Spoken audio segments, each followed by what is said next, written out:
കഴിഞ്ഞ പ്രാവശ്യത്തിനെക്കാട്ടിൽ ഏതാണ്ട് 1,00,000-ലധികം വോട്ട് ചെയ്യാനുണ്ട് കഴിഞ്ഞ പ്രാവശ്യത്തെക്കാട്ടിൽ.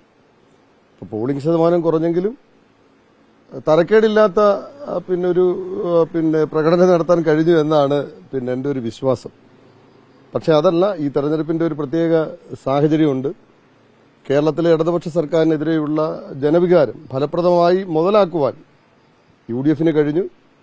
അത് അത്രത്തോളം കാര്യക്ഷമമായ ഒരു രാഷ്ട്രീയ സാഹചര്യം മുതലാക്കുവാൻ NDA കഴിഞ്ഞില്ല എന്നുള്ളത് യാഥാർത്ഥ്യമാണ്. ഇപ്പോൾ തൃശ്ശൂരും തിരുവനന്തപുരത്തും ആലപ്പുഴയും ഒക്കെ നേട്ടങ്ങൾ ഉണ്ടാക്കാൻ കഴിഞ്ഞെങ്കിൽ പോലും അതിന്റെ ഒരു പൂർണ്ണമായ ഗുണഭോക്താവായി മാറുവാൻ NDA കേരളത്തിൽ കഴിഞ്ഞില്ല എന്നുള്ളതൊരു യാഥാർത്ഥ്യമാണ്.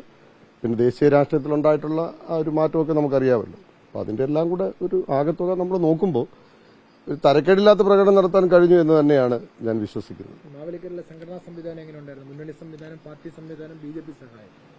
തീർച്ചയായിട്ടും അതിനകത്ത് നമുക്ക് അങ്ങനെയൊന്നും പറയാൻ കഴിയില്ല. നന്നായിട്ട് ഒരു ഘടകകക്ഷിയുടെ സ്ഥാനാർത്ഥി എന്ന രൂപത്തിൽ BDJSന്റെ സ്ഥാനാർത്ഥി എന്ന രൂപത്തിൽ ഭാരതീയ ജനതാ പാർട്ടിയും മറ്റ് ഘടക സംഘടനകളും ഒക്കെ എന്നെ വളരെ കാര്യമായി തന്നെ സ്വീകരിച്ചു എന്ന് തന്നെയാണ് ഞാൻ വിശ്വസിക്കുന്നത്.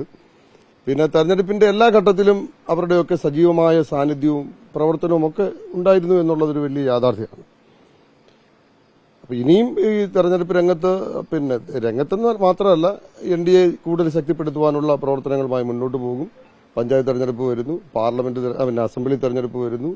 ഈ തെരഞ്ഞെടുപ്പിലൊക്കെ തന്നെ ഈ മുന്നണിയുടെ പ്രവർത്തനം ഗംഭീരമാക്കുവാനും മുന്നണിയെ പരമാവധി വിജയത്തിലെത്തിക്കുവാനും ആവശ്യമായിട്ടുള്ള സംഘടനാ നടപടികൾ ചിട്ടപ്പെടുത്തി മുന്നോട്ട് പോകും എന്നാണ് എനിക്ക് സൂചിപ്പിക്കാനുള്ളത്.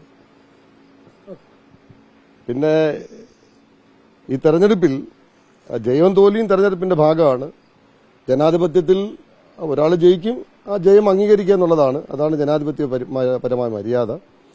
ഈ പരാജയം ഞാൻ ഉൾക്കൊള്ളുന്നു. എനിക്കാരോടും പരാതിയും പരിഭവമൊന്നുമില്ല. ജനമാണല്ലോ വോട്ട് ചെയ്യുന്നത്.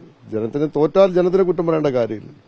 പക്ഷെ ഇത്തരം പ്രതിസന്ധികളുടെ ഇടയിൽ നിന്നുകൊണ്ട് പ്രവർത്തിക്കുമ്പോഴും എനിക്കായി വോട്ട് ചെയ്ത ഈ മാവേലിക്കര മണ്ഡലത്തിലെ എല്ലാ ജനാധിപത്യ വിശ്വാസികൾക്കും ഞാൻ നന്ദി രേഖപ്പെടുത്തുന്നു.